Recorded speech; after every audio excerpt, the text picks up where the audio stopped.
صلات تسبیح په باره کې ډېر کسان تپوس کوي دا ډېر قیمتي مونځ دی نو په آخره عشره کې هره شپه کوئ هره شپه نبی علیه السلام خپل تره ته ورکړی و په وظیفه کې وی الله به دې مخکني او وروستني او غټ او لوی او پټ او ښکاره ټول ګناهونه به دې وی الله معاف نبی علیه السلام ورته ښودلی و نو صلات تسبیح دا زنانه ورته اوږد مونځ وایي او نوم یې صلات تسبیح دی نو دام په آخره عشره کې هره شپه کوئ که لیلة القدر او تا پکې دغه مونځ کړی دا یاد ساتئ ما پې تجربه کړې ده چې چاته څه مشکل وي که نه او دې صلات تسبیح وکړي بیا دعا ووایي که دا مشکل حل نشه که نه او د ونه لیدل نو زه به جرم ورکړم هره شپه صلات تسبیح کوئ ماسخوتن ودرېږئ وایي که دا لیلة القدر یو زما پکې صلات تسبیح راشي او د هغې اسانه طریقه دا ده خلک اکثر طریقه باندې لږ ورته مشکلات اسانه طریقه یې دا ده چې د څلورو رکاتو نفلو نیت په وته که صلات تسبیح وای څلور رکاته صلات تسبیح مونږ ادا کوم په دې حاضر وخت الله اکبر څلورو رکاتو نیت دې وتړو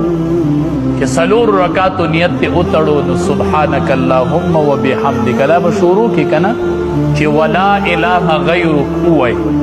نو 15 پیری به ووایي سبحان الله والحمد لله ولا اله الا الله والله اکبر پاپه له ورپسې نه ځي لا حول ولا قوة الا بالله دا به پکې نه وي 15 پیری به ووایي بیا به وایي اعوذ بالله من الشیطان الرجیم بسم الله الرحمن الرحیم بیا به الحمد ووایي بیا به صورت ووایي چې قرات مکمل کې نو رکوع ته به لا نه ځي دغه ټیم کې به 10 پیری ووایي سبحان الله والحمد لله ولا اله الا الله والله اکبر 10 پیری دي چې رکوع له ورللې سبحان ربی العظیم دې 3 پیری وي نو بیا روچتېږه لامو سبحان الله والحمد لله ولا اله الا الله والله اکبر رکوع کې دې 10 پیری وي چې سمع الله لمن حمده دې ووي نو بیا 10 پیری ووایه سبحان الله والحمد لله ولا اله الا الله والله اکبر بیا به کته سجدې له لاړ شي چې 3 پیری سبحان ربی الاعلی ووایي